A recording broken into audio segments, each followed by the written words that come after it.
All right, good afternoon, everyone.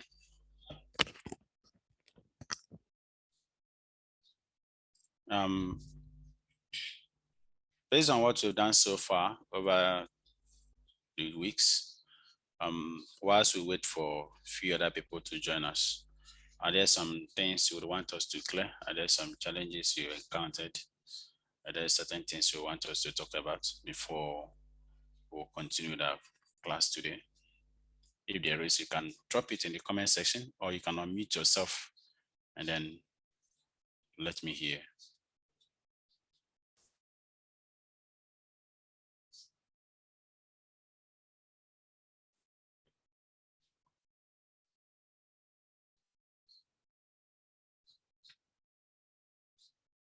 If you have any concern from our last classes, previous classes, or certain things that you couldn't understand and you wish we could talk about, you can unmute yourself and let us hear about it.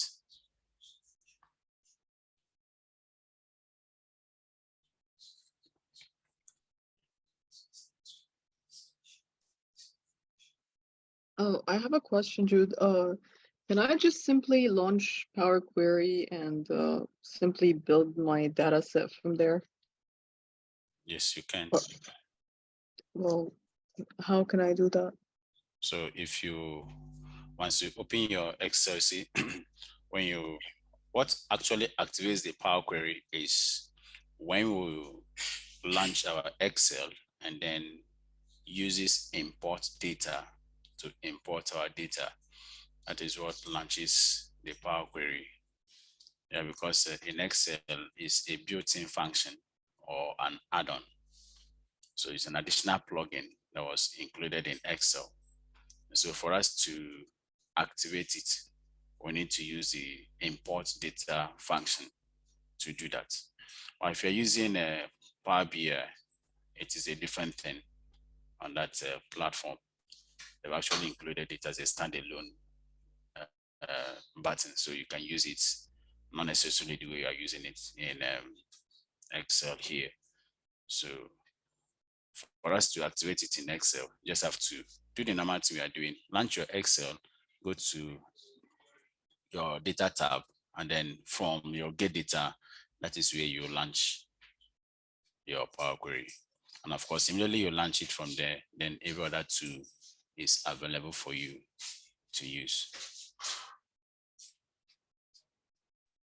Okay, so I can start with whatever minimum data and I'll just take it from there on Power Query. Is that Yes, right? please. Yes. All right. Thank you so much. You're welcome.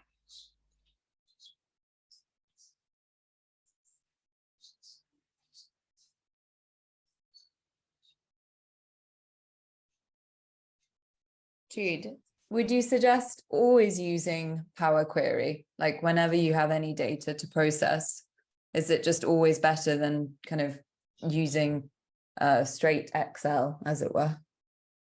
Yeah, see, at the end of the program, I'm going to actually share a file and then some link with you. Based on some statistics that was done, using Power Query actually reduces your work time or your workload. There are a whole lot of things that, of course, like what we did last week when we were looking at working on data. I told you guys that just what we did, trying to split the dates and ID column. If we are to do it in normal Excel, it will take us about 5 to 6 steps to get it done. But we see that in Power Query, it was just 2 steps, maximum of 3 steps, and we are done splitting it. So with Power Query, it actually reduces a whole lot of time that it will take you to work on data. Cleaning data is made easy, as in everything related to data manipulation, cleaning, assessing is actually made very, very easy. And not only that, when you are working with Power Query, connecting to different databases is equally very easy. The connection to databases are flexible and easy to establish when you're using Power Query. So that's why it's actually advised to work with Power Query. It's good. So I will encourage you in whilst you're working with your data, always try to import your data into Power Query and then do your analysis and cleaning there. It will help you a great lot. That's great. I didn't know about it before, so that's a really, really helpful thing for me. Thank you. You're welcome.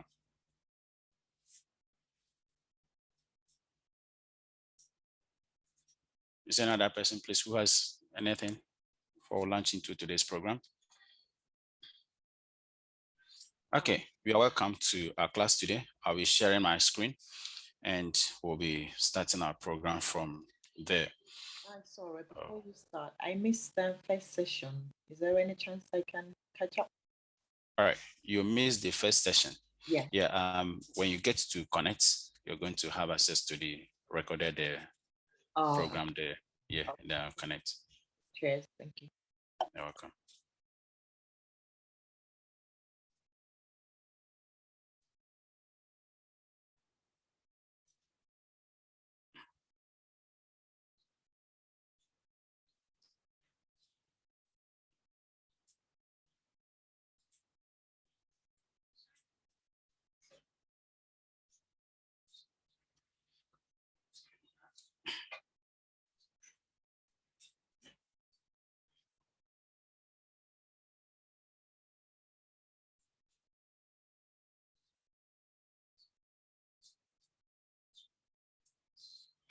Yeah, please, can you see my screen? Yeah. Great. So whilst we go over our program today, do remember to drop your questions on the chat and then raise your concerns where you don't understand or when you are confused. When I'm too fast, do feel free to call me back so that we can all understand what we are doing. You're welcome. So today we are looking at data visualizations with Excel. And under data visualization, of course, data visualization is the representation of numeric values in a visual format. So have some values, numeric values, and want to represent them in a visual format. That's basically most times what data visualization entails. And you can organize it. We can organize our data in spreadsheets into a more accessible and organized format. So when we're using, you see, when we bring our data into Power Query or into Excel, the data is in different formats. But for us to be able to organize them, for us to be able to have a better understanding, better access to them, we can actually use things like graphs, Gantt charts, bar graphs, and different other form of visualization to actually represent our data or illustrate or explain our data. Charts are useful. They are very, very useful, especially when we have large data sets and some equally when we have complex data.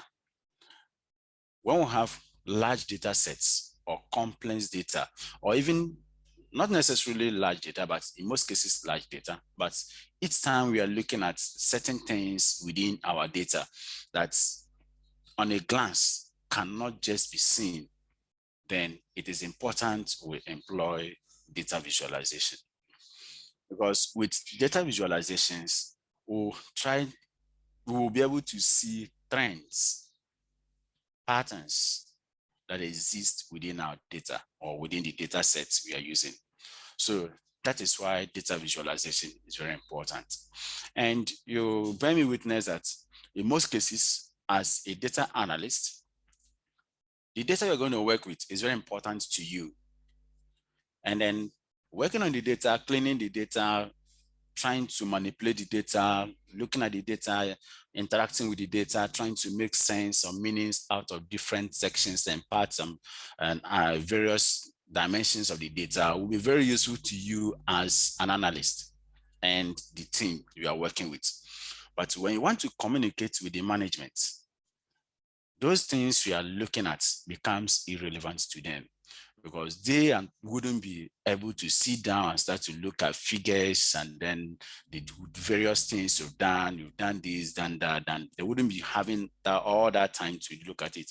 So for a glance, for us to be able to communicate what we've done effectively to management, data visualization is important. Because with data visualization, we'll be able to communicate with the management, telling them that seeing these visualizations, it gives you an overview of what is happening in the data or what you are trying to communicate. So one of the best way or easiest way of communicating our research, our findings, our observations, or our conclusions, or anything we've seen within the data to management is through data visualizations. So for example, compare the number of interviews you've attended each month of the year during your search, of course, job search. So let's say this is an employer or an employee who is looking for a job, and then he has been sending applications to a lot of companies from January. He did it January, did it February, March, April, May, June. This is June. And he's trying to figure out how can I explain what I've done so far using, because I've learned data visualizations, and then can I use it, apply it on my current situation, trying to use it to explain or compare the number of interviews or the number of companies I have been able to reach with my CV.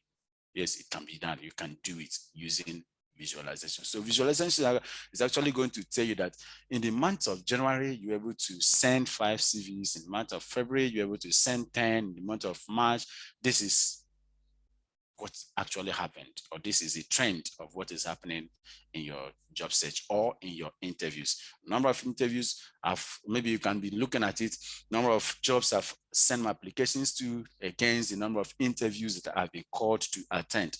You can use visualizations to look at this number of things. And then so many other things you can use data visualization to do.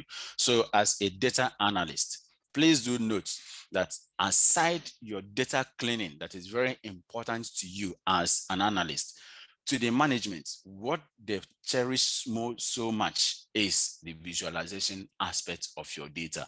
So when you finish your data cleaning, you have manipulated your data, you've understood everything that is happening within the data, you need a proper and good data visualization to be able to convince management and any other person who will be interested in your data that this is exactly what you are trying to communicate, or this is exactly what you're finding or your findings from your data. So please, let's take data visualization very, very important, because it's very important to management. Thank you. Good. Now, if you look at the screen here, I have different types of data visualizations. I have the first one that is bar charts. I have the second one that is line graphs. I have the third one that is area graph. I have the next one that is pie charts. I have the next one, this is column bar charts. And then I have the next one, this is scattered plots. I'm sure we have been seeing some of these charts, and then they're not all that new for us.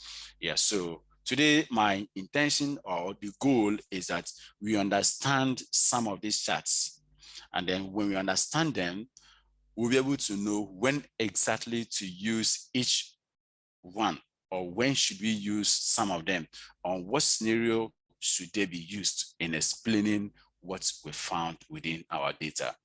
Yeah, so that's exactly our interest today. And then let's start with the first one, bar charts. Bar charts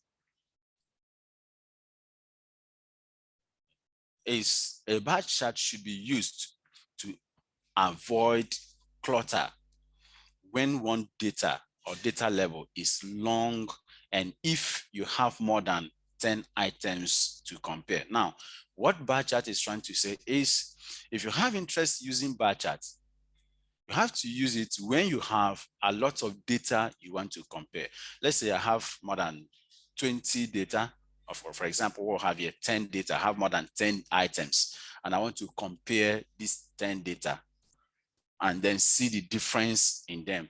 Then it will not be ideal using column charts. It will be ideal using bar charts, because with bar charts, it's actually going to arrange them horizontally such that it will be easy for me to, on a glance, see what is happening. Or when there is one of the labels or one of the data we are looking at is longer, we are trying to see that, okay, maybe one of them, some of them will be very long in comparison to the rest of them, then it will be ideal for us to use bar charts to work. And on what cases should we use them? Use case: when you are going to compare different products. If you have more than 10 products and you want to compare these products to see how they relate to each other, then one of the use cases you can use is bar charts. You can use bar charts to do that. If you want to look at product usage, and then in product usage, you are looking at to, remember we are saying when the data you want to compare are more than 10 items, it is important. If you want to view everything, it is good you use bar charts. Another point is category comparisons, marketing traffic by months or by year. If you're interested in looking at what is the traffic like by the close of the month or by the close of the year, you could be thinking of using bar charts. Market conversions. You see, the reason for this is when you use column charts on some of these cases, it will become so clumsy that you hardly will understand what is happening within the data. Yeah, so but bar chart has its own way of arranging this data so that we'll appreciate what is happening within the data. So that's why we encourage that in these scenarios, in these use cases, it will be ideal we employ or we use bar charts when we are going to do that, do comparison. Remember, we still use bar chart for comparing data. Yeah, all right. The next is line charts. Line chart or line graph reviews trends or progress over time. Trends or progress over time. And you can use it to show many different categories of data. You should use it when your charts, when you want to chart a continuous data. So if the data you have is a continuous data, then it is important to be good for you to use a line chart. Now, look at the instances. When you're looking for a trend over this period of time, what has been the trend? What has been happening? What has been the progress? What have you made? What progress have we made over? Remember, the progress could be positive, it could be negative, but we're looking at the progress we've made over a time. Then it is important to use line charts when we are trying to look at these instances. Now, use cases. We, of course, when you are going to use it, it's always use solid lines. We already know, usually don't plot more than 4 lines. Okay, these are instance. These are not the use cases. I'll get the use cases later. Now, the things we should take into our mind was using line charts are this. One, we should use solid lines. Use solid line. Don't use fancy lines. Use solid lines. 2, don't plot more than 4 lines to avoid visual distractions.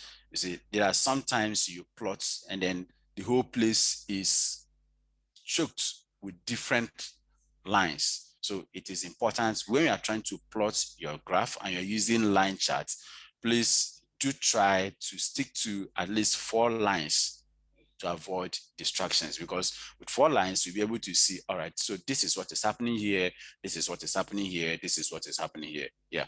Now, the next is use the right height. So the lines take up roughly 2 to 3 of your y-axis height. You see, of course, we all know that our charts will be made up of x-axis and y-axis. So whilst you are plotting and you're using line charts, it is important to try to ensure that the heights of what you're going to do will be taken roughly to third of the y-axis, because you know there's nothing again that's going to take the place or take the remaining spaces that will be left. So whilst you are trying to plot, you make sure you are plotting. That's why we said first is that you should use a solid line whilst plotting. Good. Now, the next is column charts. And then column charts are very useful. We use column charts to show comparisons among different items, or to show a comparison of items over time, of course, just like bar chart does. But the difference between bar chart and this is that when we are looking at data and then the data is not matched, we are looking at data that is from 10 below, then it will be ideal for us to use column charts in comparing them. You could use this format to see the revenue per landing page or customer per closing dates. You can use them for any of those pairs. So you can use both column charts and bar graphs to display changes in data, but column charts best describes negative data. So if in your data, you know that maybe there are instances where we'll have negative values, and then you want to capture exactly what happens even with the negative values, then column chart will be the ideal one to use. So that is the difference. So the basic difference between them, between the bar chart and the column chart, is when you are trying to capture negative values within your data set, then if you have such interest and then your data are not matched, then using column charts will be an ideal one to use. So the main difference, of course, is that column charts shows vertically, while bar chart shows horizontally. Of course, we know that we've been using charts. We know that when we're talking about column charts, we're talking about charts that are vertically, and then we are talking about bar charts, are talking about charts that are horizontally aligned to each other. Yeah. So use case, we are looking at survey data. If we are interested in survey data, then column charts could be an ideal. So like showing how many customers prefer a specific product, or how much a customer uses a product each day, how much a customer uses a product per each day. You see, this kind of data are not too much. You're looking at just for this 24 hours. So this particular customer will have 10 or 15 products, or 6 products, or 5 products, or this number of products. How is this customer using this data? So if you have such interest, then maybe you could be thinking of using column charts. Now, the next instance is we are looking at sales volume. We're looking at sales volume, and then you are trying to see our sales volume. How is it behaving? Is it increasing? Is it going down? Is it static? What exactly is happening to our sales? If you have such interest, you have such in mind, then using column charts could be one of the things to use. See, with sales volume, it's possible that you could be seeing negative trends. You could see that, our sales is actually going down on a particular month, on a particular day, at a particular event, or at a particular time period of the year, or period or season. So if such thing is possibly going to happen, then one of the best charts to use in explaining your data would be column charts. Yeah. So showing, another thing could be like sales volume, like showing which service on top of sellers each month, or the number of sales per week. So if that is what you want to do, that is good. Then you could equally be using it when you want to look at profits and losses, showing where the business investments are growing or where they are failing. They're not doing well at certain places, they're doing well in some other places. If you have such interest in mind, then maybe the best charts to use could be column charts. So that's what we look at. So it's actually very important that we be able to understand the different charts we have, and then we'll be able to know how to use them, and then at what point to use them. Now, not that being said, please, there are some instances where one of the charts, one product, one particular event can accommodate more than one product, more than one chart. Yeah, let's say we are looking at maybe bar charts and column charts. There are instances where two of them can be ideal, but then it now runs down to what exactly are you trying to see. So if it is, like I said, and you're looking at profits and loss, then please, even though you can still use bar chart to represent it, it will be ideal for you to use column charts, because there's possibility of getting negative values or negative data within your data set. So if there are possibilities of getting negative values within your data set, and then that is one instance, then it will be important for you to use column charts. Second instance, if your data sets are not matched, that maybe from 10 going down, you want to represent less than 10 data at a point at a time to explain your data, then it will be good for you to use column charts. But if what you're going to do, the data you want to compare, so many, the items are a lot, then it will be good for you to use bar charts in representing your data. Yeah, so please, let's put that into mind, because both charts are used for comparing items, but at different stages and at different levels. All right, good. We'll have the next one, that is area charts.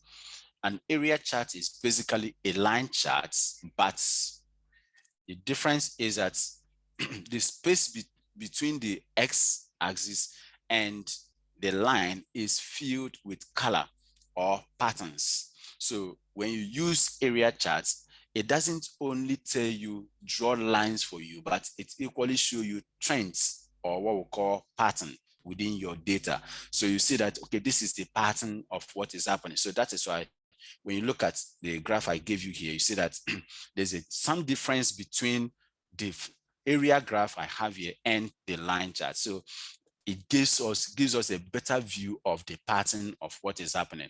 But the line graph actually just draws the lines for us and tells us, okay, this is how the trend of what is happening.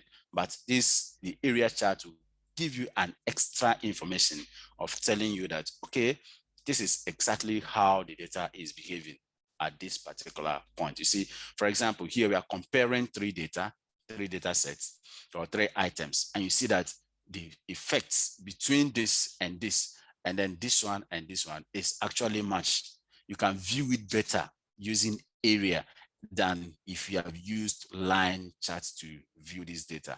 Of course, if you have used line charts to view it, you would have still seen that, oh, this is the line, how they have gone, this is the trend between them. But this extra information of what is happening, the distance between each data point, would have not been visible, very easy for you to see and interpret. So that is why sometimes area chart is very important for us to use. Good. So area charts, like I say, is basically a line chart, but the space between the x-axis and the line is filled with color or pattern. It is useful for showing pattern.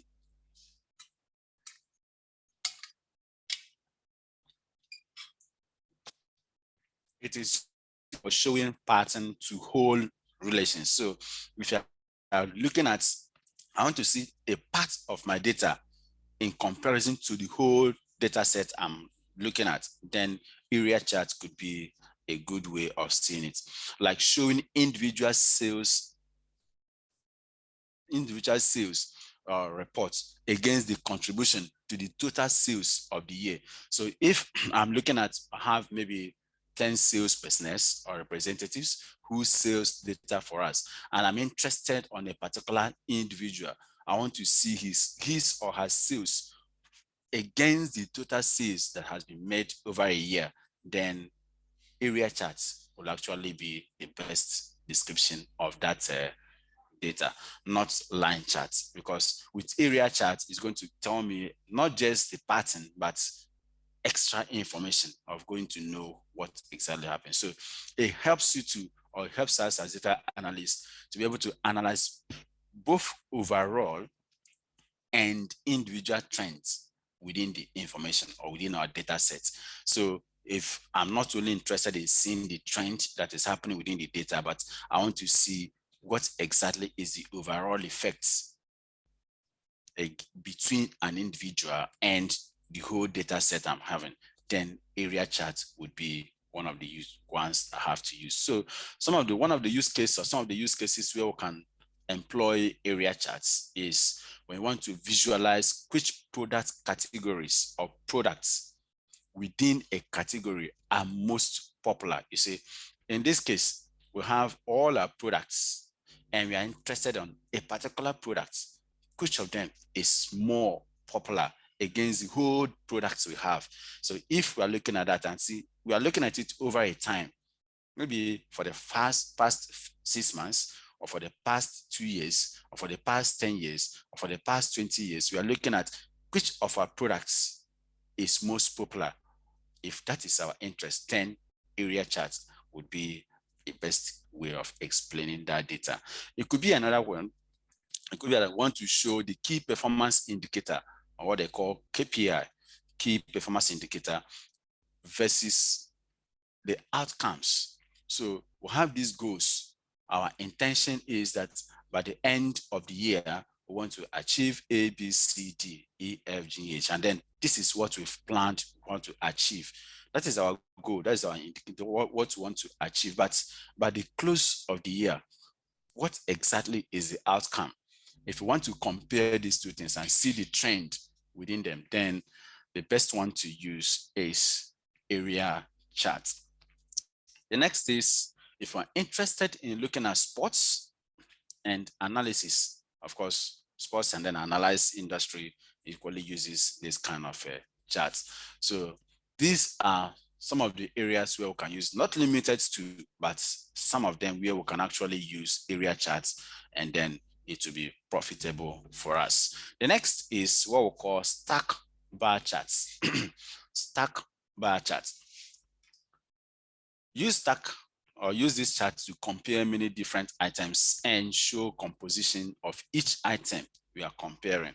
So let's say we have a lot of data as well, and then we want to compare, let's say we have like our data sets. The data set I gave you last week, we have regions, about 8 regions, yes, and then we'll have maybe some items that are being sold in those regions. And then we want to compare how these items are being sold on each region. You see, we'll have Coca-Cola, Fanta, Sprite, and I think, yeah.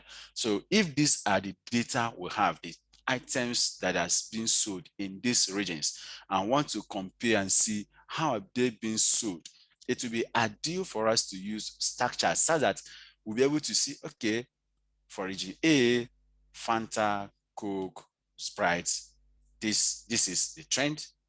This is a stack for this. This is the stack for this. Let's say we are looking at it over maybe the first 6 months, and then it will be better ideal explained use stack than using normal bar graphs or bar charts or column charts to compare or explain them. So we use this to compare many different items. We'll have a lot of items. Many doesn't necessarily mean it should be thousands, it could be 3, it could be 4, but not so much. Yes. So when we have a lot of data, I want to compare them, the composition, and then want to show the composition of each item we are comparing, then it is important we use stack bar charts. So these graphs can show multiple takeaways. So they are also super for quarterly meetings when you have a lot to say, but not a lot of time to explain them. So when you know that, all right, so the meeting I'm going to attend, there are so many things I have to explain. I need to explain A, B, C, D, but considering the time I have, I'm not going to have all that time to be able to explain those things, but yet I want everyone who will attend the meeting to be able to understand that this is exactly what I have in mind. Then using stack bar charts would be ideal or a good way to go around it. Yeah, so some of the use cases is we want to show the frequency of survey response. So conducted some surveys and then want to see the response of this service, then using stack bar charts could be one of the ways of going around it. Then identifying outliers in historical data. You see, outliers actually are, so we'll have let me give you an instance of maybe let me use a salary scheme for an example. We have staffs, number of staffs, let's say 5 staffs or 10 staffs in our company. And among these 10 staffs we have in our company, their salary is within the range of 5,000 to 10,000. But then when I visualize the data, I get to realize that one particular person is earning 35 or 50,000 above what the rest of the staffs are earning.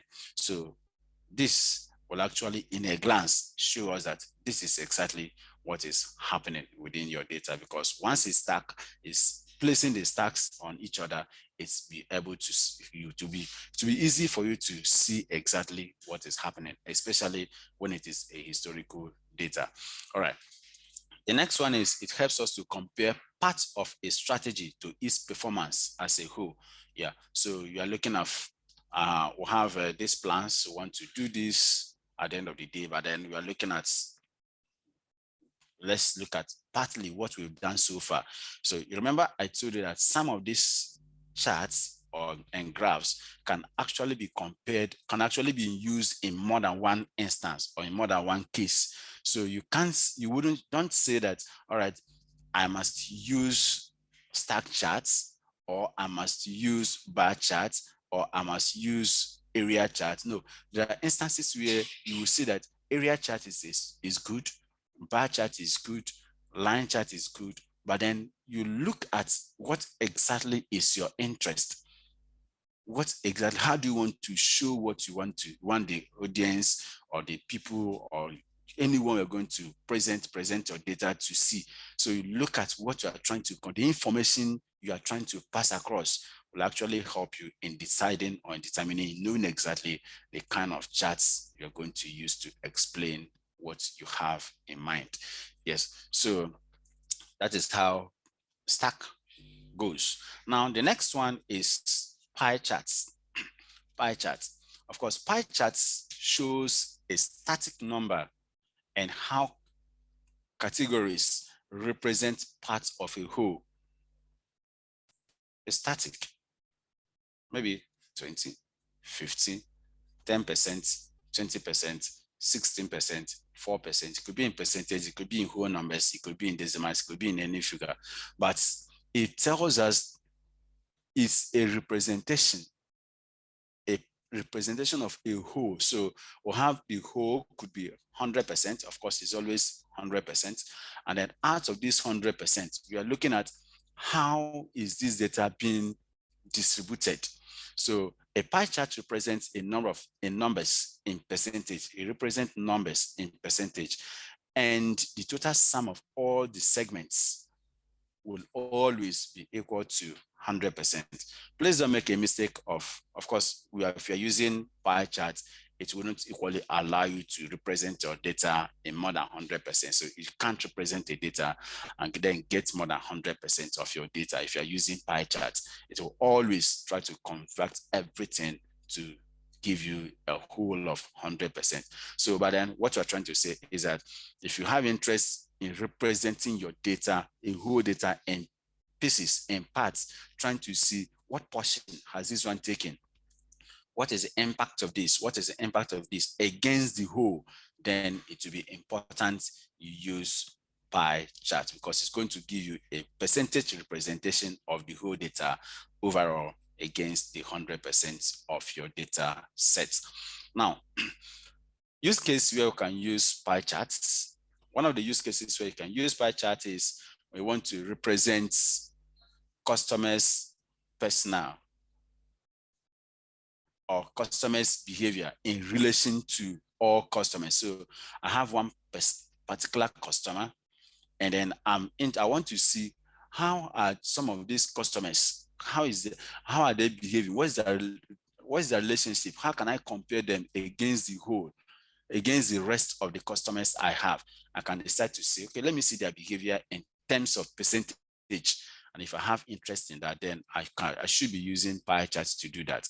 The next is we want to look at revenue from most popular products or product type in relation to all product sales. So we have product sales, we are selling our different products, and then we are trying to see how are these different products being sold individually against the general sales. So we said that today, by the end of the month, we've been able to make sell 250 products or 2,000 products, or we sold this number of products. That is very good, but can we look down inside the total sale and see each of the products we have?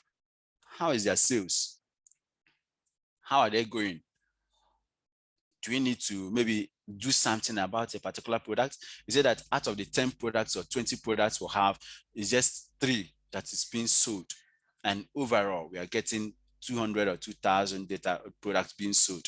Or is it that all the products are being sold equally? So it tries to help us to see in relation, each of the products we have, how are they being sold in relation to the general products we have. So if that is all we have in mind, we can use pie charts to represent our data. The next is we want to see the percentage of total profits from different store locations. So we'll have locations in London, we'll have some in US, we'll have some in China, we'll have some in Africa, we'll have some in Asia, different parts of countries or continents, and then we are trying to see what exactly is the percentage. Like what we are doing, the program we are doing, we can look at it. What is the percentage of participants from different locations? Pie chart can actually give us that instance and tell us that, all right, what we did, the last program we did, we had more conversion from this particular area or from this particular place. Yeah, so pie chart can be one of the means or ways of telling us what exactly happens. Or if you're interested in looking at total profits, the profit we've made from our sales or from our products or from different locations, pie chart is equally one of the good ways of seeing exactly what is happening within our data set. Yeah. Now, the next is what we call scatter plots. Scatter plots. Yeah, scatter plots and scattergrams or scattergram charts will show the relationship between two different variables and reveal distribution trends. No, so now let's say I have a data set, and then the data sets I have are 2 different data types. So this one is actually, maybe say I'm looking at sales, and then I'm looking at maybe products or items. And then I'm trying to see these 2 different variables that I have. What trend can I see between them? I'm looking at salary against qualifications. So is there really a trend between the salary stars are getting? And then, or I'm looking at the rate of the number of people being employed, the rate of employment against qualifications. Is it that people are being employed because of their skills or because of their qualifications? So what exactly is a trend? So I'm looking at it, and then I want to see how those things are. So one of the charts or plots or graphs that can help me see this type of relationship is scatter plots. So with scatter plots, it uses the charts when there are many different data points. Now, with scatter plots, it's actually very useful when you have a whole lot of data points. There's so many data, and then you'll be struggling if you try to use other types of charts to illustrate or explain your data. You say that you won't be able to make enough sense out of it. So if that becomes the case, and then you still need to compare between data types or data variables, then it will be ideal for us to use scatter plots. And then when you want to highlight similarities in your data set, first we said when you want to see if there are different data points within your data, you can use it. if you want to highlight the similarities that exist within your data points, your data set, you can equally use it. So these are instances where if you need to see any of these things, then it is important you employ or use scatter plots to do that. Now, this is useful when looking for outliers and or understanding your data distribution. You see, here again, just like I mentioned in the previous charts, previous one, that is a scatter area, that's stack bar charts. I told you that with stack bar charts, you can equally look at outliers, the data that try to stand out from the rest of the data. You can see it, but scatter charts or scatter plots is one of the easiest way of seeing those outliers, because with scatter plots, once you plot it, you see the whole thing, there was standouts, and then you see them standing, maybe if it's positive, highly positive, you see it climbing on top of the charts. If it is negatively positive, maybe negatively high, you see it going down. So however it is, whatever is happening within your chart, it's very easy for you to see the outliers within your data set.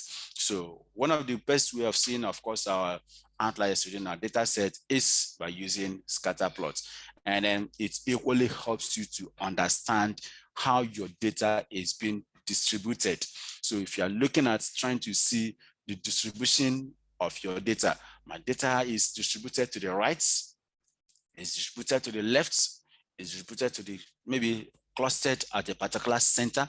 And then I want to see how the data is it that the data is moving at one direction, or the data is moving at opposite direction, or the data is scattered everywhere?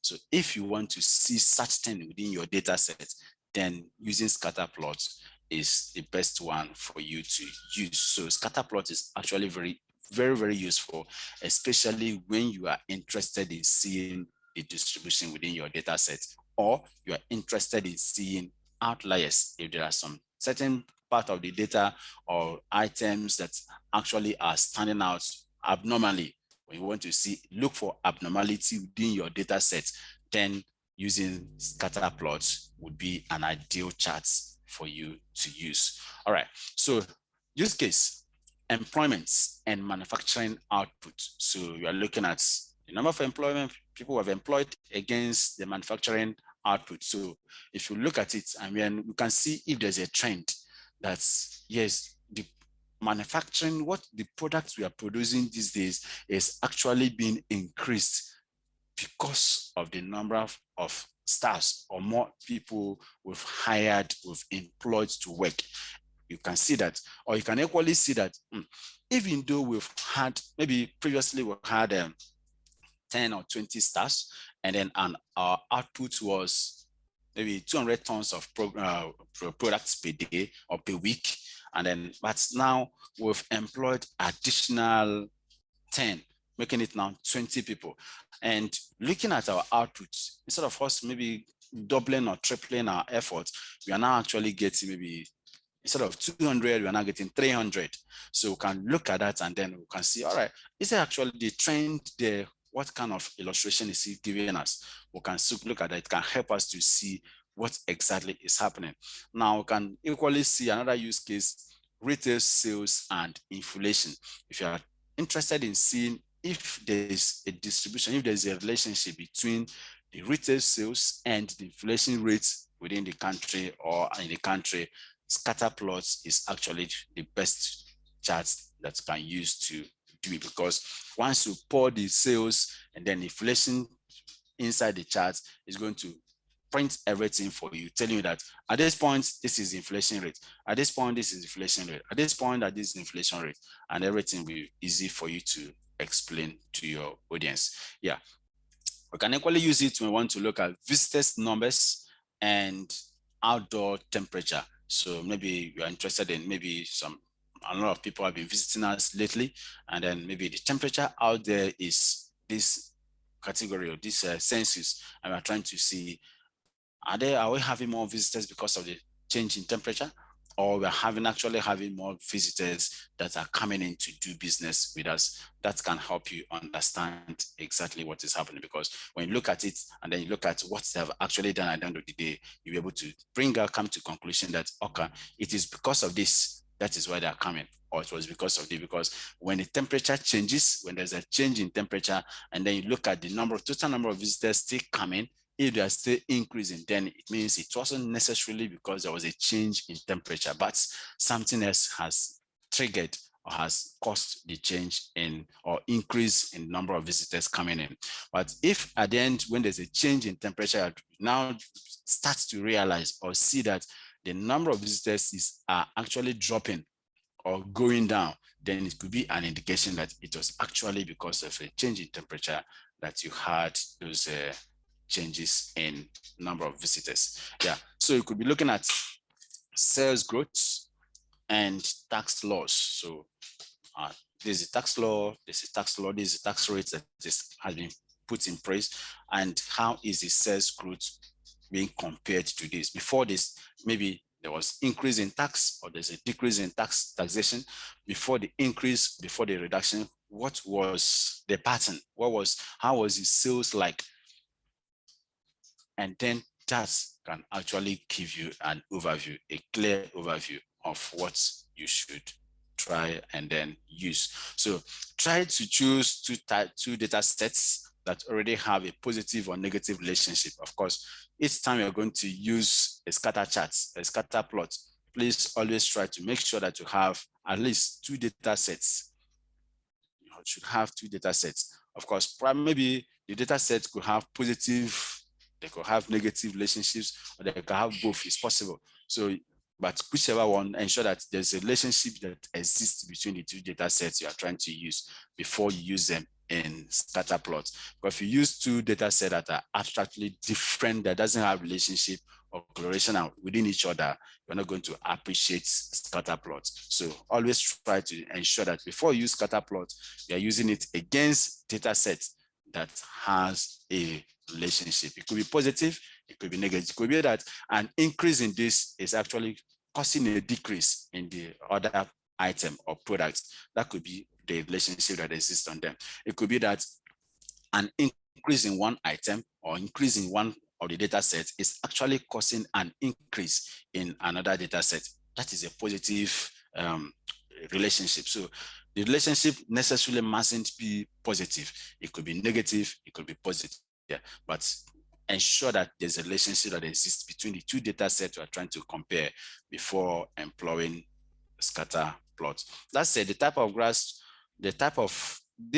type of graph can also make it easier for you to see the data that falls outside of normal patterns. So that was what we are talking about. That's what we call the outliers. So some of them are abnormal. At this point, we didn't expect this data to be here, but look at where it is. So we can now begin to ask some questions. What happened? How is it happening? What is the cause? We can begin to look down deep into the data and then possibly see the cause or the reason for that effect. Maybe the trend is going up, and then all of a sudden we've realized that there's a, so we can raise a concern for us to actually look at it and then find out what is happening within the data sets. Yeah, so so far I don't know if you have any question.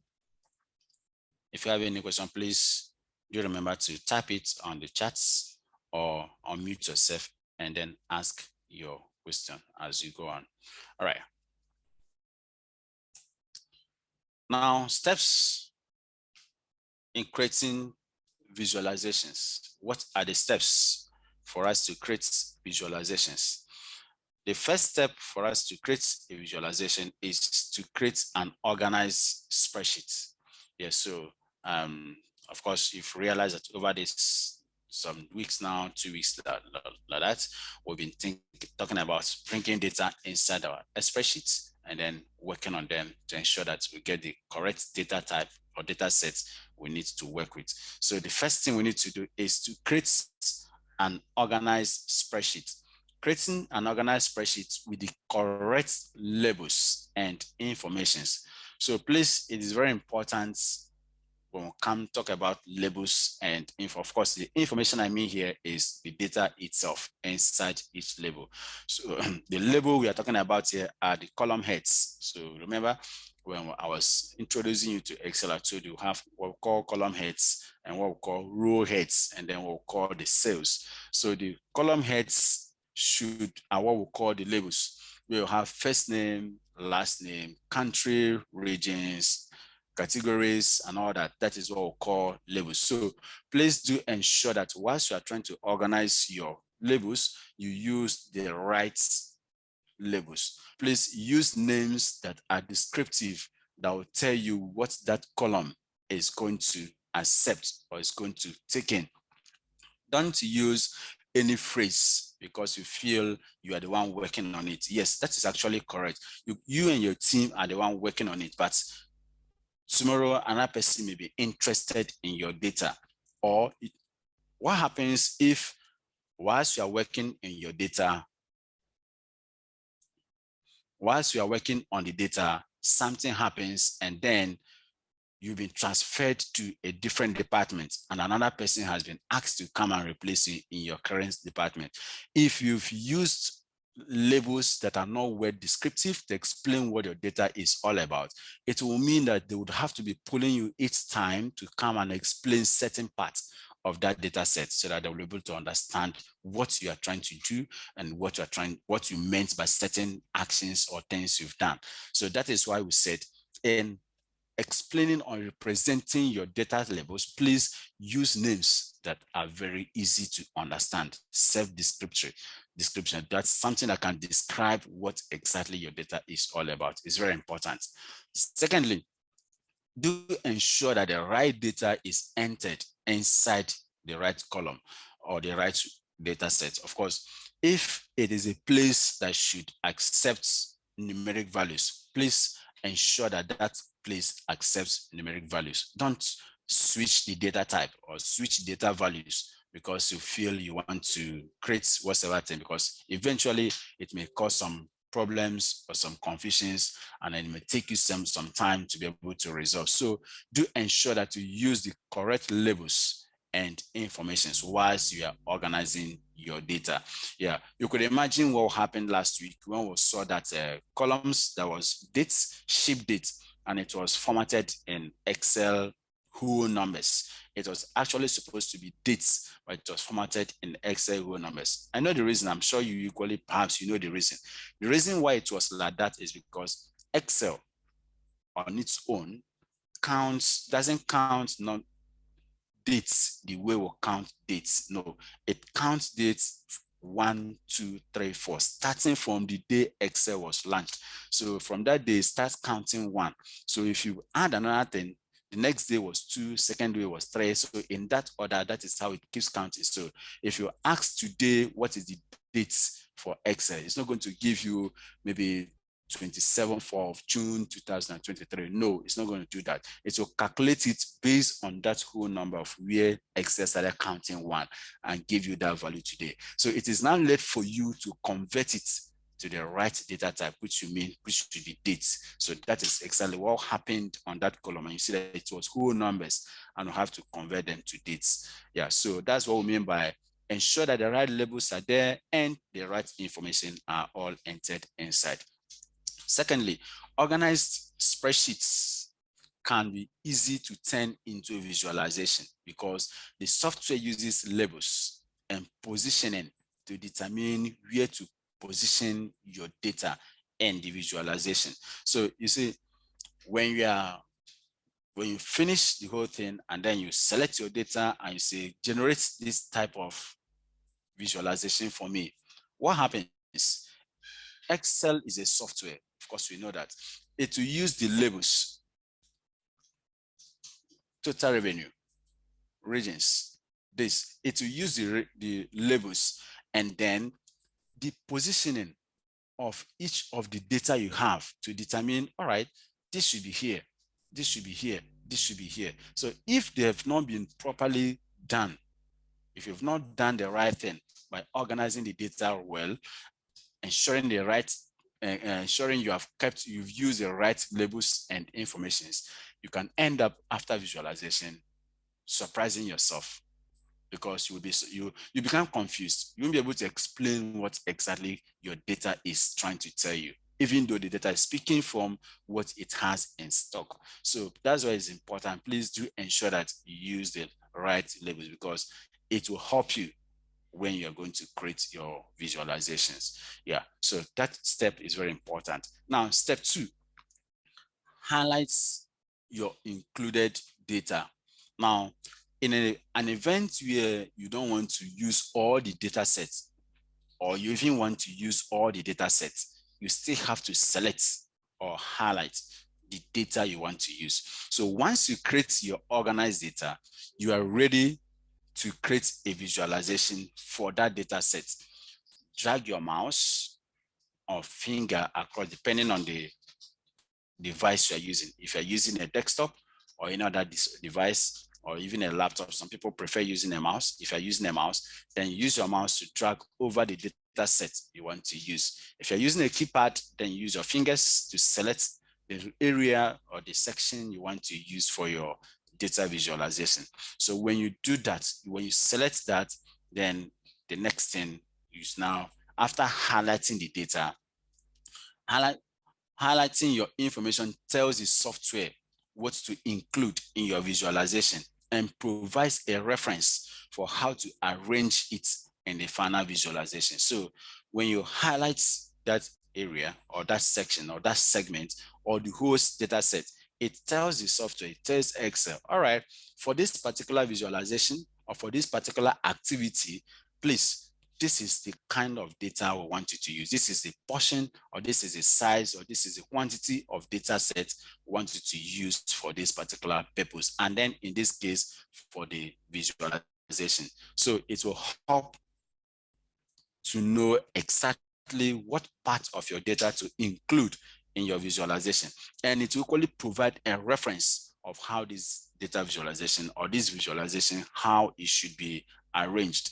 Yeah, so please don't make a mistake of selecting something different and then whilst you are thinking of getting a different thing, because what you select is what you're going to get.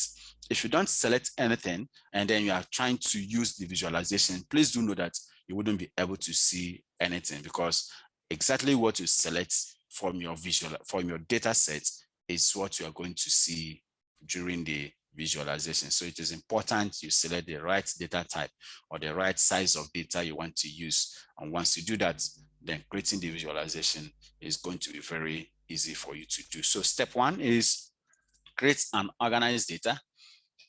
And then step 2 is highlight the area you want to add to your data.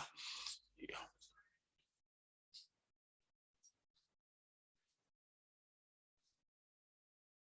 All right.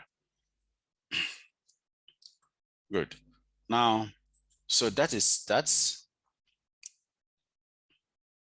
the next thing is, when you've done the first 2, the third thing you're going to do is to select and set, and then choose the visualization type you want to use.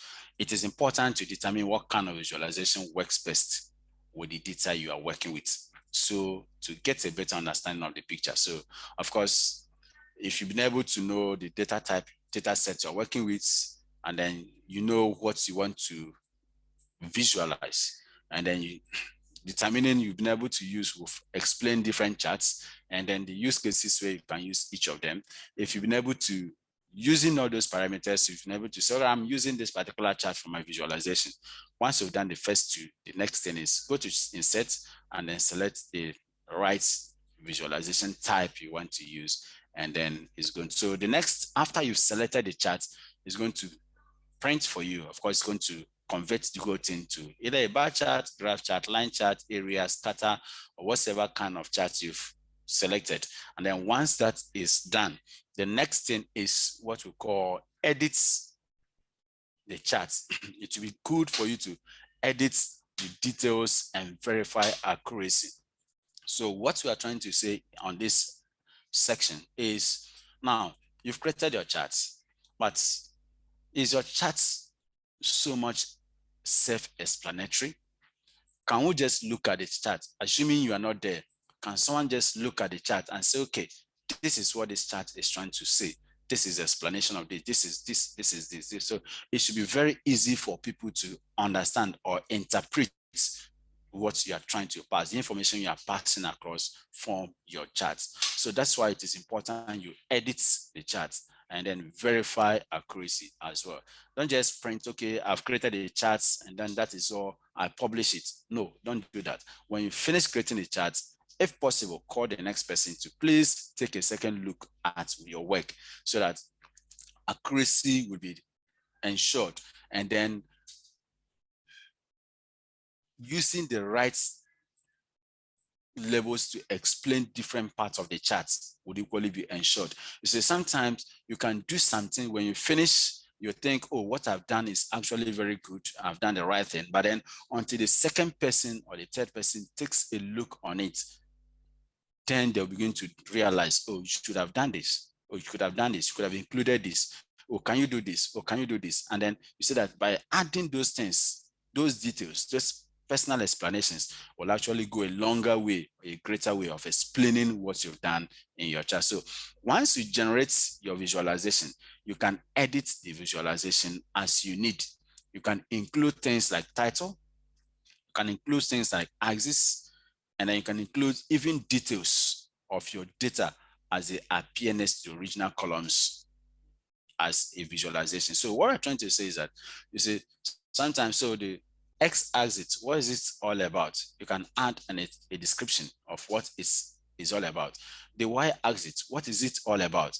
The different points in your scatter plots, in your scatter chart, what is it? What are the information? When I point my mouse on it, what are the informations that it displays? I can actually customize those things or edit those things to include what kind of data it should tell me. For example, when COVID was there, you said that when you click and you are trying to see data about COVID, when you point on a particular scatter plot, mostly what was used then was scatter plot. When you point on scatter plot, you will see number of confirmed cases, maybe the deaths, or maybe number of those who are in hospital. So it tries to tell you, maybe it can even tell you the recovery rates, maybe those who have been infected, those who are dead, those who have recovered. It tells you in a glance some few basic informations, and even those ones you can still go inside and edit them and to include what type of data or information you want to pass across your people to your audience. So you can do that. You can include titles to tell us exactly what this data set is all about. You see, by default, when you create your visualizations, in some cases, it doesn't come with the right title telling you this visualization is about this. So, but it is you who, the data analyst who have created that chart, that knows what that chart is all about. You have to tell us on the title, this is this. And then you have to include some labels to tell us for x-axis or for y-axis, this is the information you are seeing. This is the kind of information you are seeing. With that, it is easy for someone to understand the data. And if in some cases, if it is bar chart or area column charts or pie charts, you can equally include values of your data inside them, such that just by looking at it, okay, I know that, like what we are saying when we talked about the stacked charts, the stacked charts, if you include the values, you see that it will be very easy for someone to understand. Aside the colors, yes, of course, the colors are equally there. You can use the colors to tell us that this is a difference between this, and this is this, and this is this. So the color is equally there to tell us. But aside the color, you can still use the values to tell us that between these points and this point, this is the value.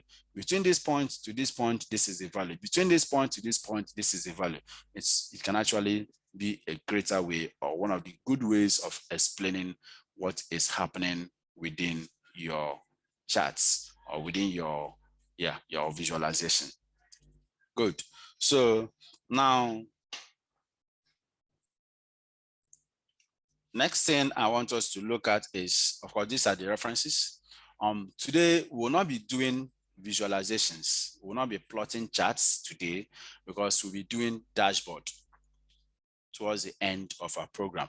So when we're going to get to the point of dashboard, that's when we're going to use all these charts to represent what you are trying to learn or the things you are learning now. So, but what I want you to do for me today is know these charts, know their uses, know when to use each and every one of them, so that when you get a data set and you're working with that data set, you'll be able to know, okay, at this point, this is the chart I need to use. At this point, this is the chart I need to use. At this point, this is the chart I need to use. It will be very, very important. It's more better than running forward to creating dashboards or creating charts. No, understanding the charts is far better. When you understand the charts and you know the right charts to use, creating, of course, you see this, the steps are just about 4 steps for us to create charts. It is easy for us to create, but using the right charts is where we'll have challenges. So you can see someone trying to explain something different and using a different charts, and it becomes a confusion. At the end of the day, it's not able to convince management or other people, other colleagues about what he or she have identified within the data set. So it's more important for us to understand these charts and then understand when to use them. When we do that, creating charts is not going to be an issue for us. Yeah, so that is what I have for you now. The next thing I want us to do is I actually want us to take just to maybe look at the next program, the next course. I think next week we're supposed to be looking at summarizing data, how to summarize data. So I'll introduce that today, then we'll get to some points, and then by next week, we'll start off from where we'll stop, and then it will be a day for us. But overall, from before we go into that, I want to entertain questions from what we've discussed so far on data visualization. So please, if you have any question, you have any confusion, if you don't understand what I've explained about any of these data, these graphs or charts I've talked about, please, you are free to let me know which of them so that I can explain them better for you before we look at something different now. You can unmute yourself and then ask your question. I am waiting for your questions before I go into the next thing now.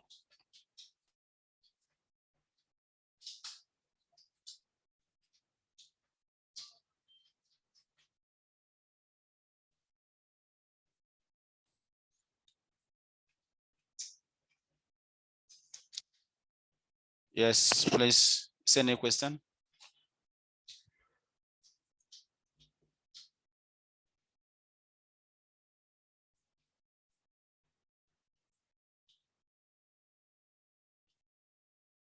Is there any questions, please?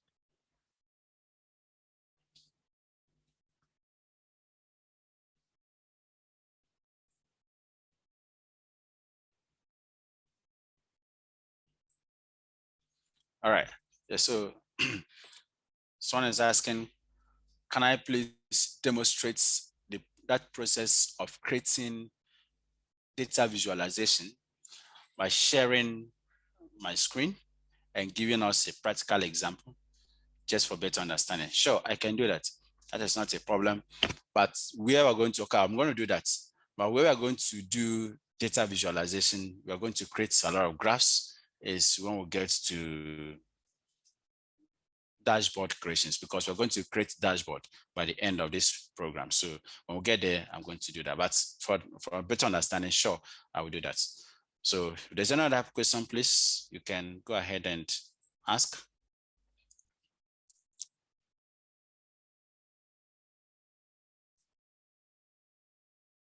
You're welcome.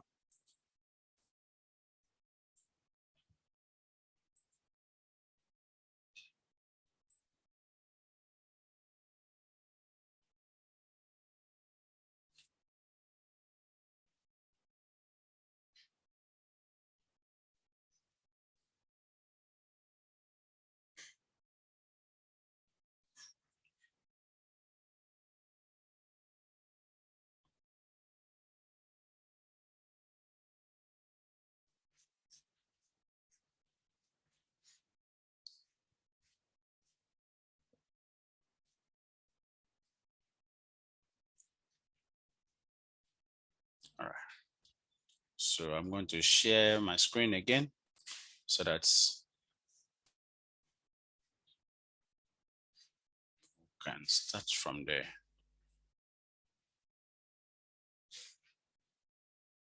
Good. Good. So I'm sharing my Excel screen.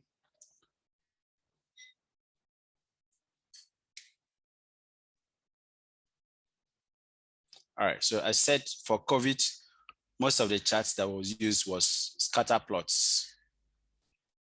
Scatter plots.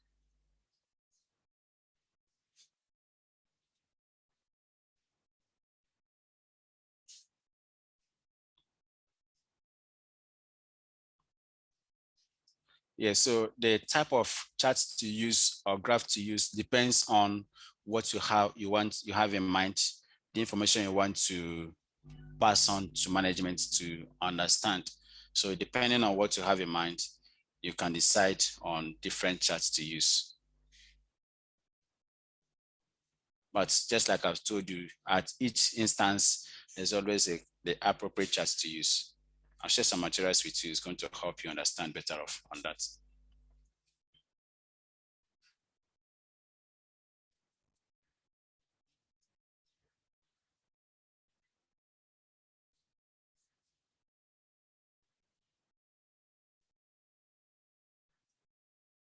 Okay, so this is my Excel file. And then I am here. Of course,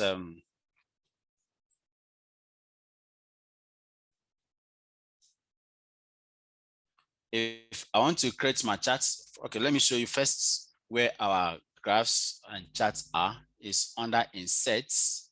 When you come to inserts, you come to charts. These are different charts we'll have. So the first we have column charts. We have the different types of column charts we can use.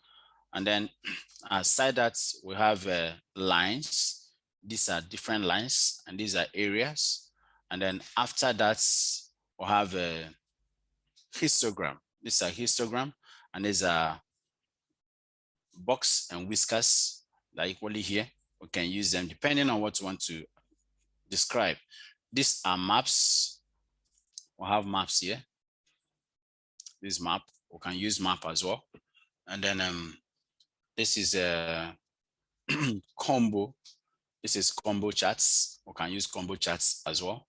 All right, so let me just bring in one data and then use it to explain what we are trying to do. And then we'll continue from there. So I'm going into my data. I want to import data. Hopefully I have some smaller data sets.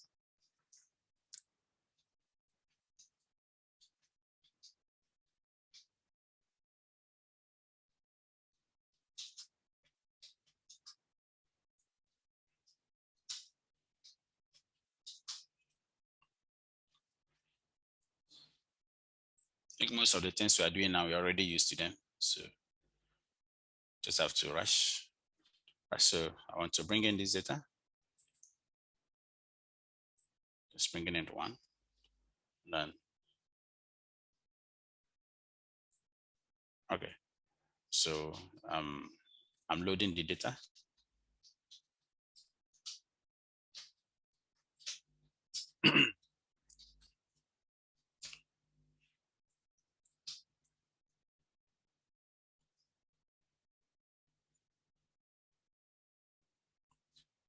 So loading my data. Yeah, so my data has been loaded. Do you remember that last time I told you that when you load Excel file and you want to see it in your Excel sheet here, please, you have to right click on it. And then you go to load to.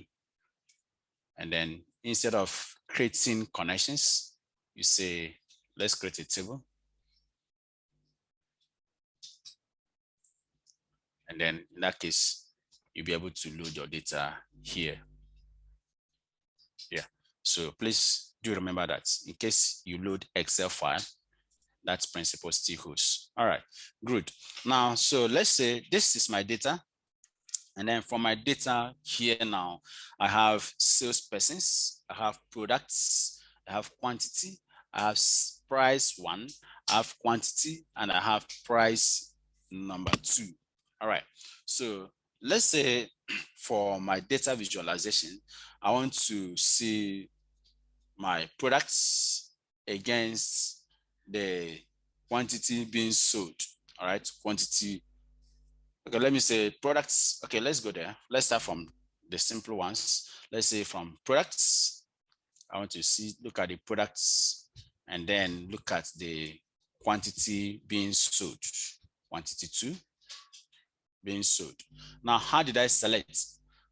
For you to select first, of course, remember the first instance, the first thing is ensure that your data is well organized. So here I have the best salespersons with their names, and I have the products we sell with their correct names, and I have the quantity here, I have the prices here, I have second quantity here, and then their prices equally here. So if there have been changes in price, I should be captured in this possibly the second time. So now I want to select the products and the quantity one. Now to select it, I start from the product's name, the column name. That is where I'll start from. I wouldn't start from sausage. No, I start from products itself. So I select from products till where my product stopped. Now, in an event where my data is very longer than what I have here now, that's where you use the shortcuts I taught you the first day. And then the shortcut I would have used if my data is longer than what I have here is Control Shift and then arrow down if I'm using Windows operating system. If you're using Windows operating system, hold down your Control and Shift key and press your arrow down. It will select all your data for you just in a glance at once, that click. All right, so I select that and then I go to products or quantity. Let me say quantity one. I hold down my Control key at this point and then select to where it ends. So please, I must make sure that two of them are selected. Please, if I do it individually, I select this one and then I come and click to select here again. I'll deselect the first one I have selected.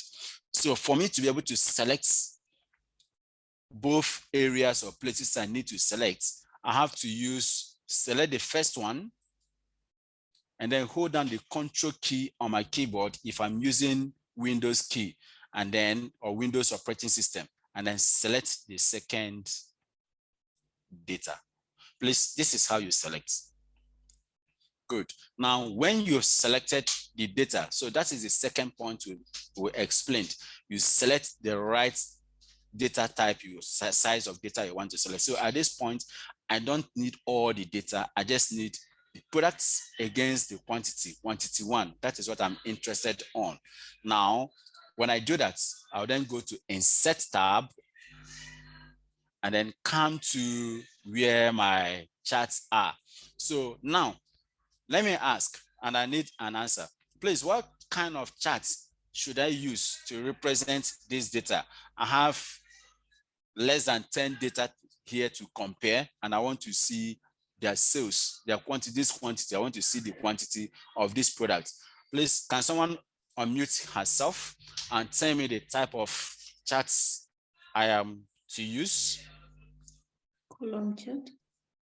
Good. Someone say bar chart. Good. Another person, what kind of chart can I use? Column chart. Column chart. Good. Next person.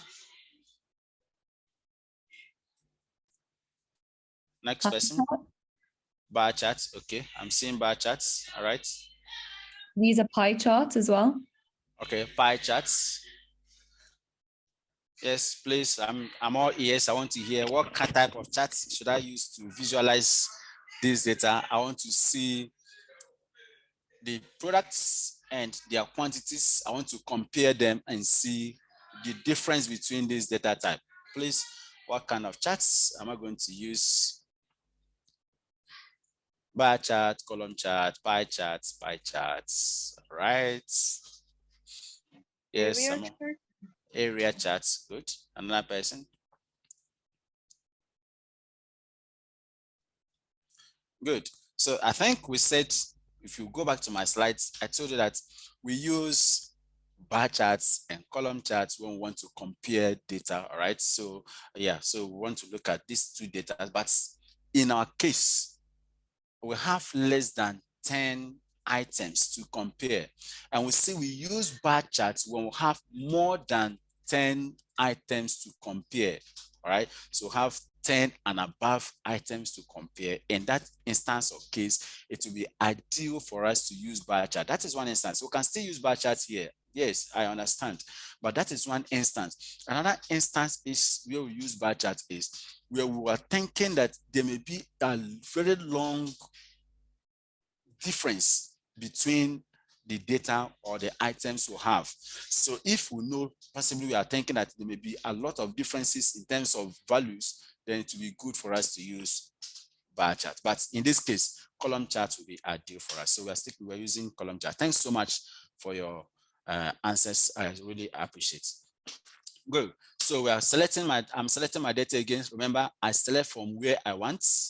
Now, when I've selected, I come and select my chart. So this is my column charts. And then, of course, you see, this is column chart. That's exactly what the one I'm going with. Now, when I select my column charts, you see, when I come down here, let me a bit increase it.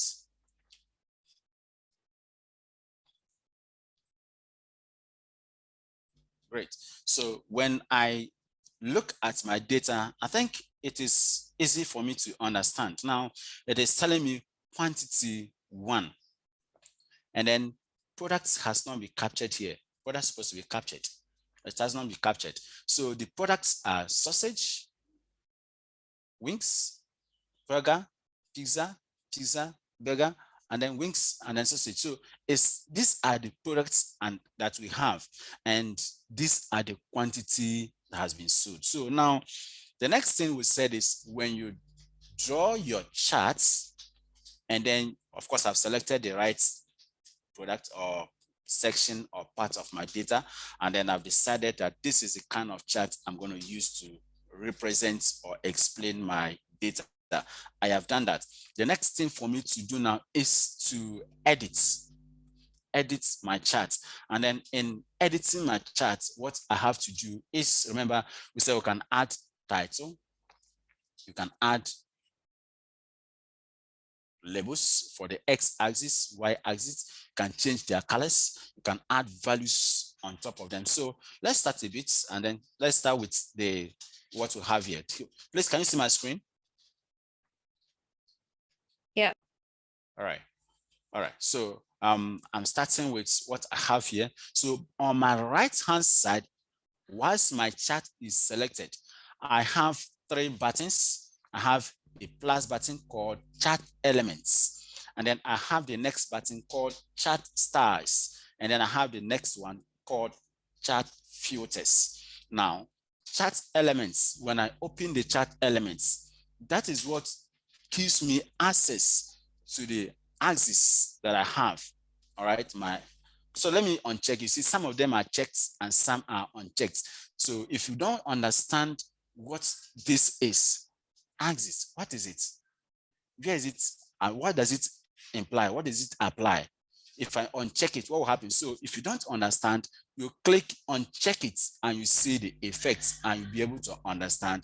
Okay, if I say axis, this is what it means. So I'm unchecking it.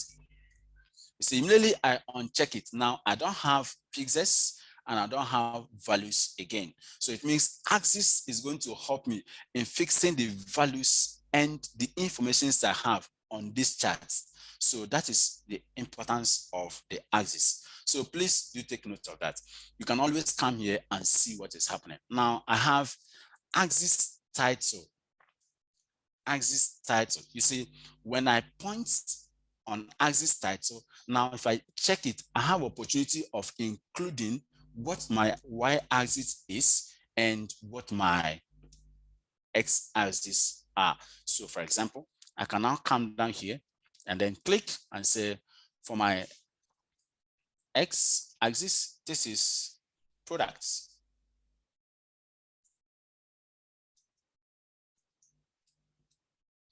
Good. And then for my y-axis, I can now say, all right, this is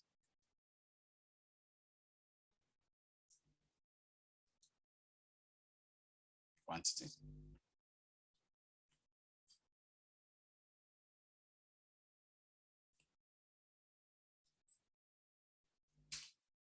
Good. So that helps me in adding those labels to explain what exactly, so that if you pick it in my absence, you know that, okay, for the y-axis, what I've used here are the quantities. I can even specify quantity 1 or quantity 2. In a case, for example, here I have quantity 1 and then I have quantity 2. So for you to be able to know exactly the type of quantity, the kind of quantity I've used, I can be specific and say it's quantity 1. All right, and then these are the products. So you see that it is easy for you to understand what I have used in my graph. Now, aside that, when I get back there again, I have other ones. I have, of course, we've seen chart title, we have data levels. You see, when I click on the data levels, now I have ability of adding the value for each product to it. So you see, for example, sausage, I have 24. But when you're looking at it from the X, Y, and Y axis, you could be wondering, okay, maybe it's around 27, okay, 23, 24, 25 point something. You may not be specific in knowing exactly the value, but when you add the data levels, it gives you the absolute correct value of what each of them stands for. So you see that now it is easy for me to see, okay, this is 24, this is 16, this is 34, this is 14, this is 10, this is 15, this is 32, this is 25. So it is easier for me to understand my data by using my data labels. I have another one, data tables.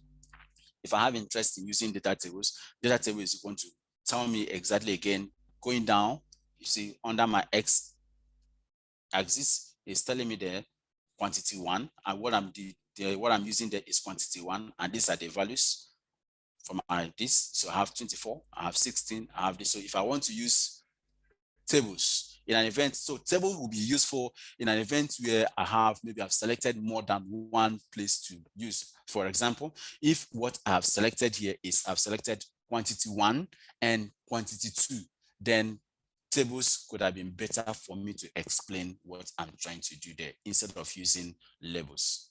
Great.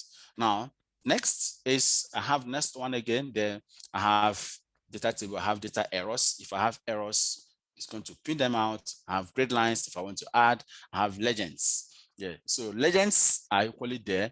Legends is in a case where I want to explain on this place here beside my graph, I want to give some explanations of what I have used, then there'll be need for me to use legends. So legend, that is where you see the individual products or items or whatever you have there personally explained one at a time. And I have trend lines. Trend line. If I'm have interest in doing forecasting, I want to be able to forecast what will happen to this data going forward. I want to give a forecast. Then trend line is important for me to add to my data set because it's going to help me in forecasting. But looking at the data set, if I'm going to take a step further, this is likely going to happen. So that is what that one is used for. All right. Sorry for taking you back. Can you please explain how to import a file to spreadsheets when you are done? I appreciate that. Thank you. All right. Okay, that's okay. That's no problem. We'll do that. All right. So going forward, this is how we'll do that. Now, that is for for data element, chart elements. Now we'll have the next one called chart styles, the styles. We'll have different styles, all right? So we'll have a lot of styles here. You can decide on whichever one you want to use to, of course, once I'm selecting any of them, my charts will be changing to reflect the kind of charts I am selecting. So have a whole lot of different ones again. Remember, I told you that sometimes it will be good for you to use column chart, especially when you know that there's possibility there could be some negative values within your data set. So if there is, you see here, we have a line. Let me select one, and then you see we'll have a line crossing the x-axis, positive values. So from this point, if my data has negative values, once it crosses this line, just by looking at it, you know that, okay, this is negative. You're heading negative values from this point. So that would be one of the ways of explaining that. All right, so we can use any of this. We can use any of these graphs, any of these stars to explain our data. So please do feel free to explore these ones. And then you're not restricted to this alone. We have color. You can go to color and then still change what you want. In fact, it is possible you can give each particular bar a color. You can decide to give each bar different color to explain them further or better for better understanding. For example, if I'm having a negative value, downward trend at some point, it will be ideal for me to give a different color to that particular bar, so that just on a glance, you would see that, okay, at this point, this is different. And then it will be easy for us to understand what is actually happening within our data set. Yeah, so great. Next is filter. This is filter. Now, we use filter in an event where, let's say, I don't want to display everything within my data, all right? I have, let's say here, I just have about 8 items. 8 items. So let's say I have, let's say 200 items, or more than 200 items, and I don't want to display everything. Now, using this, the values, this will help me to select who to display and who not to display. For example, I don't want to display sausage. If I uncheck sausage, you say that, let me uncheck sausage again, and then I say apply. You see that sausage is no longer part of my data because I have removed it from my categories. So if that is an instance of what I want to do, I can do that. If I check it again and check it again and say apply, to be added again to my data set. So if I have intention of keeping certain parts of the data from being displayed within my graph or within my charts, I can control them from this point or from this area. Please, is that okay? Are we clear with that? Are we clear with that? Yes. Great. Great.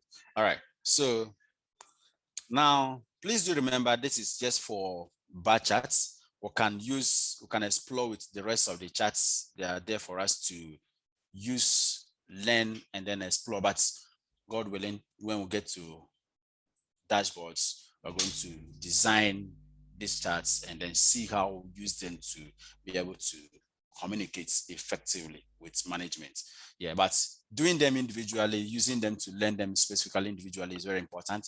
We can do them, and then this is how we can do it. Now, there's another thing as well. You can switch the rows and the column. I will allow you to practice that. It is here. When you look at my charts, so immediately you bring in your charts, your chart is here. If you look at your bar chart, your on top of your tabs, you see that another tab or a few tabs will be added to you. One of them is chart design. And then when you come inside the chart design, that's where you have a whole lot of things you can do. Of course, you have switch rows and columns. If I want to switch rows and columns, of course, you see now I have different colors. I didn't want to do that because I wanted you to go and practice it and see how it is done. You can actually switch the rows and the columns to represent what you are trying to do. So I want you to look at that. You can select data. You can change the type. So let's say at this moment, I don't want to use column charts again to explain what I'm doing. I want to use a different chart with the same data I have selected. I don't want to select another data. I want to use the same data I've selected to explain what I am trying to do. How do I do it? Instead of coming back, clicking, maybe deleting the whole thing I have done and starting fresh again, no, that would not be ideal. The best thing I would do is I look up and start design charts or chart design. I come to the tab called or group called type, and then I click on change chart type. When I click on change chart type, I'll be given the opportunity of changing to any of these charts that I want to use. So if I will now want to use bar charts, for example, I can use bar chart. You see, by just clicking on it, bar chart has been created. And then if I have interest in using bar charts, I can click on bar charts. It will be created for me to use. All right. Of course, I'll be able to see what exactly is happening. All right. So let's see. I'm using bar chart at this moment, and I say, okay, great. Now, you see, with bar charts being created, I'm not just having the data being explained for me, but I have further things being explained. For example, I have a line running from in between at the end of each of the data. What does it tell me? So it tries to tell me that, okay, there's a line, there's a portion. Okay, let's say I'm measuring my data in terms of this range 5, 10, 15, 20, 25, 30, 35, 40, 50, 60, that order. Or I'm measuring them in tens, 10, 20, 40, 60. Or I'm measuring them in hundreds. So at end of each of my measurements, measuring point, it should be able to draw a line for me. So I know when I've exceeded and then I'm getting to the next destination. So if you look at it, you see that after from 0 to 5, there's a line. And then from 5 to 10, there's another line. And then from 10 to 15, there's another line. From 15 to 20, there's another line. And from 20 to 25, I have another one. And from 25 to 30, I have another one. And from 30 to, so it keeps telling me what exactly is happening within the data. So this actually helps us to see. That's why we said we'll have a lot of data and then want to see the trends or which one actually is longer. What's the longest level among them? Then this bar charts could be one of the ways of explaining them. But you see, with the bar chart, you see that everything has been clustered together. So in any case, it would be ideal if I want to compare a lot of data. So let's say if I'm looking at this data set and I'm looking at it per month or per quarter, all right, so the same data on this month, this is it. Next month, this is it. The same set of data. Next month, this is it. So if that is what I have interest, I want to compare them per month, then using a bar chart would have actually been one of the easiest good way of visualizing it. All right, so please add some questions again. If there's any question, please do raise. And then I'm listening. I'm waiting for your questions. Do you have any question? All right, so I'll be introducing us to the next thing. I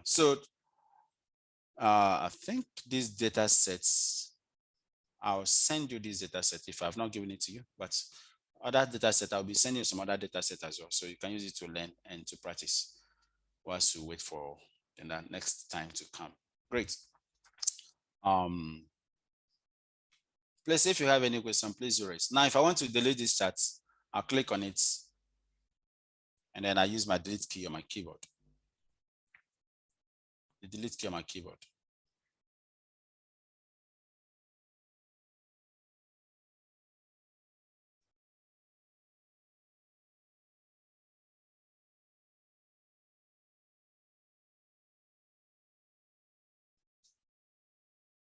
All right, good.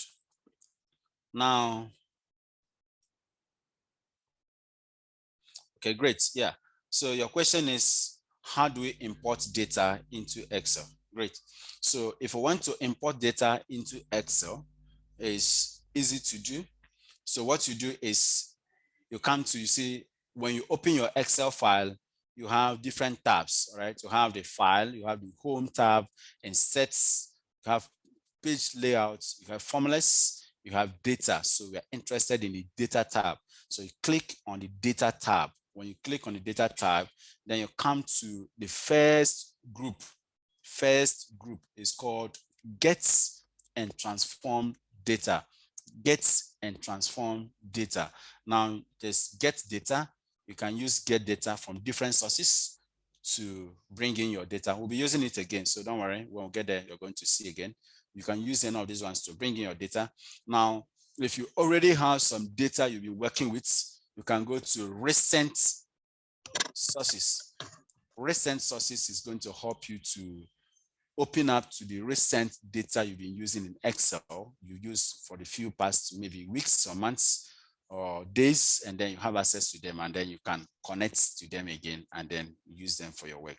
So depending on whichever means you want to use, you can actually use them too. But this is where we import data from. So depending on the data you want to import, CSV files, you use CSV from text or CSV. From web, somewhere on the internet, you can use from web. We did that the first day.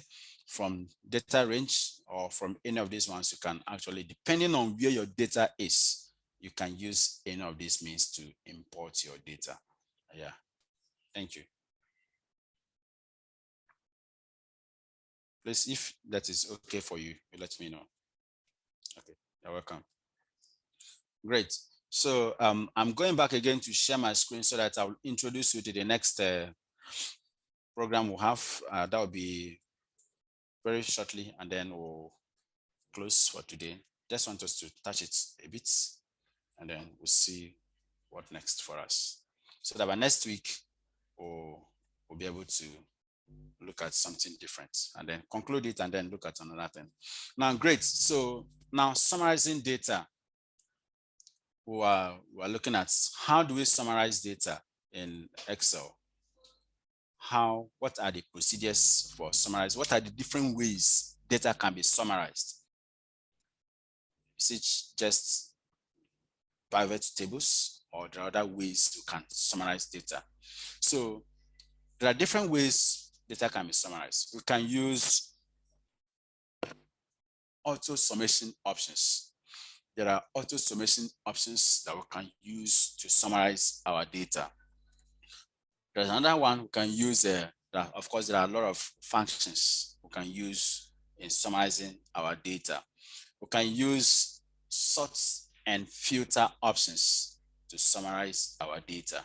We can use subtotal commands to summarize our data. We can create Excel data or Excel tables like what we've done now to summarize our data. You can use slices and timelines. Timelines supposed to be here. Slices and timelines to summarize our data. We can run data analysis 2-pack to summarize our data. And we can use pivot tables to summarize our data. Now, I want someone to tell me, and among all these tools, among all these means of data summarized, among all these means of summarizing data, which of them are we used to? Which of them have we used? And which of them have we not used? Let me hear from you, please, before we go on. Which of them have we used? Which of them have you not used? Maybe this is the first time hearing about them, or you've used some of them before. Can I hear? No. Hi, I'm Naomi. I use this sort and filter option to summarize data, and I can use pivot table as well. Great. Great. Next person.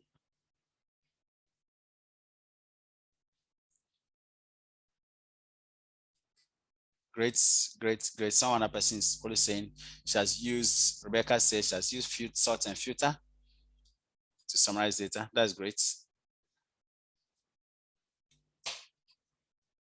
auto sum and filter, that's Evelyn, that's great. Great, that's great.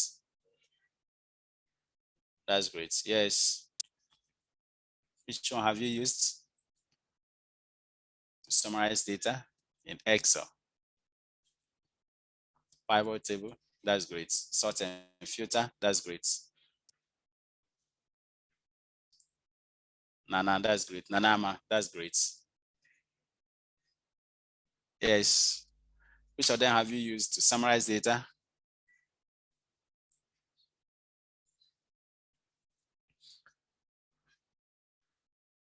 All right, great. So that's great. I'm happy to hear and then see that we've been using a lot of them. Yes, that's great. Yeah, Excel tables and auto sum. That's great. That's great. That's great. Olivia, that's great. Roxanne, that's great. Yeah, that's great. That's great. That's great. Good. So good, good, good, good. Yeah, that's great. So now, you see, these are different ways of summarizing data when we are working with Excel, all right? And then all of them are going to help us in achieving a particular goal, depending on what we want to do, all right? Or what we want to achieve at a particular point. Now, but of course, we're going to be going over most of them. Basically, it's like we're going to go over almost all of them. Yeah, but for today, I want us to look at pivot table. So look at pivot tables today, and then after that, there's a section, from next week, I think by next week, we'll be looking at the rest of them, how to use most of them in our data summary, how to summarize our data, work with functions, and then all that. We'll be doing that, God willing, by next week. So hopefully, I want to encourage you and then advise you to please come up early, join the meeting on time so that you wouldn't miss much, all right? Because next week is going to be more practical than theory. Yeah, today we have spent a lot of time explaining so many concepts, just few practicals, but next week will be more of practicals. So please, I will encourage you to please join early, and then we'll be able to explore together as we join. All right, so, but for today, like I said, we'll be using pivot tables to work with, and then we'll be fine. Great. So now, pivot tables. What is a pivot table? It says a pivot table is a tool that helps us to find patterns, trends, and even perform comparisons in data. When you use pivot table, it will help you to find patterns, trends, and even compare data by summarizing and analyzing them. So it's one of the tools, Excel tools, that helps us in summarizing data very, very quickly. All right. So Excel pivot tables use pivot catch, what we call pivot catch. There's a function, there's a function called pivot catch has been built into pivot table that helps you to hold a replica, a copy of the original data source whilst you analyze this data. Whilst you are trying to analyze this data, that catch holds the data for the original source data for you, all right? So whilst you are saying, okay, I want to do this, I'm performing this kind of analysis or this kind of summary on the data, the original data is being kept for you somewhere. And then is a pivot catch that keeps it for you whilst you explore. So you see why you're exploring the data, you're saying, bring this one, use this, use this, use this. And you're not using the whole data, but the whole data is kept for you somewhere. So it's keeps the whole data for us, allowing us to analyze tons of data with just few clicks, which makes pivot table work faster. So because the original data is kept somewhere, you see, it is easy for us to navigate, pull data. Let me give you an instance. Let's say you're in your workshop, you're in a workshop, and then, or let me give an instance in the house, all right? There are some tools or some items or some things, equipment you use often, all right? Now you have a store. where things are being kept. Those equipment should be kept by default, where they're always being kept. Now, but because you use these ones often, you see, you always tempted, or in most cases, you take them off from the store where they should be. You bring them close to yourself, so that each time you need them, you just pick it and use, and you drop it. You pick it and use, you drop it. So that place acts as a catch for you to always be able to access the data easily for you, instead of going back to the original store or where it's supposed to. So assuming I want to do something now, I finish doing it, and then I take the whole thing back, and then in 10 minutes time I want to do it again. I have to go back again there, walk 10 miles, bring it again and come, and then I finish, I take it back there again. 15 minutes time I need to work on something again, I have to walk to that place. No, that's not ideal. Catch will tell you, pick the whole items you want to use, keep them here. Now start your work. You are done. Okay, don't take it back to the original place. Keep it here, or I will keep it here for you. All right, so go back, continue what you're doing. You need it again. All right, so they are available here. You pick it and then you work with it. So that is what catch helps us to do, and that is exactly what pivot catch helps us to achieve whilst we work with pivot table. So it's actually very easy, nice for us to work with. Now, this is just how we add data to pivot tables. How do we add data to pivot tables? How do we form pivot tables? Of course, we're going to be going that over right now, and then we're going to see that. But my interest today is not just adding one single data inside our Excel file. No, today I want to, the last time we will see how to add one single data. All right, so I have one data type, one data sets, maybe one data I've extracted from a database or I've downloaded from internet, and then I'm bringing it inside my Excel workbook to work and then to explore and then interpret. But today I want us to take a step further.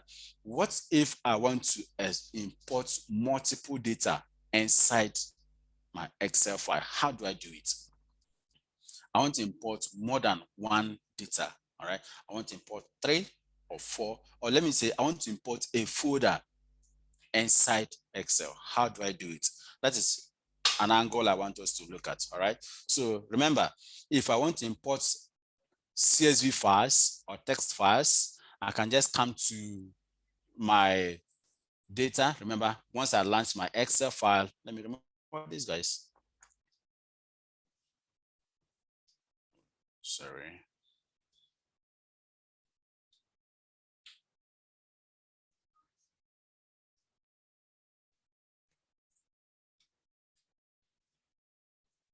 So when I want to delete, when I want to import my data into Excel, what I'll do is, remember, go to data, and then from data, this is get and transform data. Then depending on the kind of data I want to import, I'll select from this a lot of options that I have here.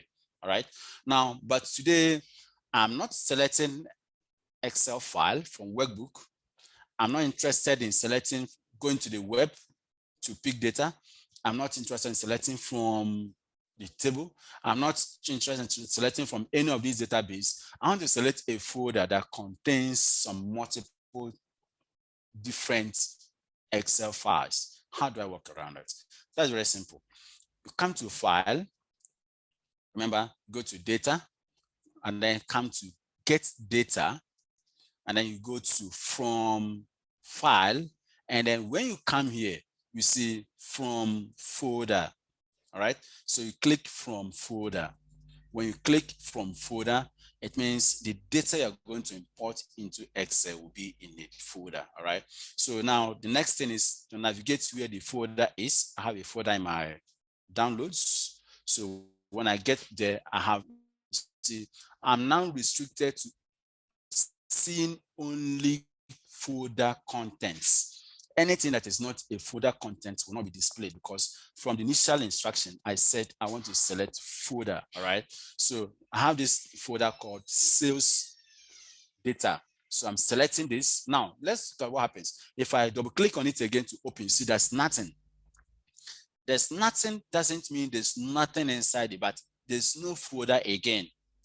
I don't have access to folders again. So if I still have other folders inside it, those folders will be displayed for me. Whether those folders contains items or not is not the point. The point is it must be a folder. Once it is a folder, it will be displayed for me to see. All right, great. So now I can't see anything because there's no folder again. So I'll take a step back, and then this is my folder. So I select it, and then I say open.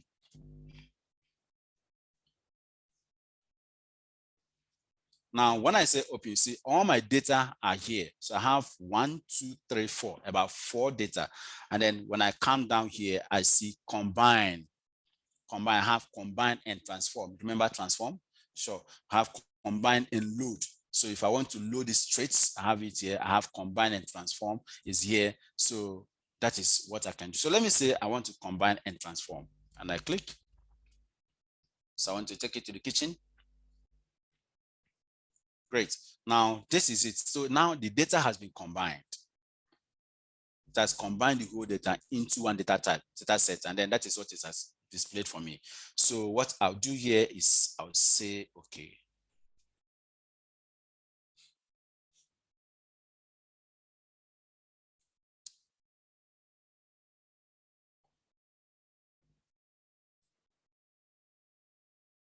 Great, so it's loading my data. Just a minute. Great. Great. So now my data has been loaded for me here.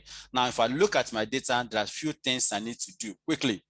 One of the things I need to do is when I look at my source name, I see I have eastzone.xlsx. I don't need that extension, so I need to get rid of it. Of course, I've taught you how to do that. Very easy to do. Now, I'm not going to be doing long things again. Now, I right click here, just right click this place. When you right click here, you go to where I have transform. Of course, from transform, you can decide what to do, maybe uppercase, lowercase, capitalize each word, close. But for now, what I want to do is I want to split. And I want to split by delimiter. And the delimiter I want to use to split is this column, the custom. I'm using the custom, and then it has dictated the delimiter that is there, and I want to use the leftmost, and then that is what I have there. And then let me say, do this for me. Let me see. Good. Now I have east, so I now have my data. Now this column, I don't need it. I really don't need this. I have east, and then the rest of them, when I scroll down, I'm going to be having the rest of my data there, telling me what they are. North is there. After north, I'm going to get the next of them, maybe south or west or something like that. Yes, so south is there.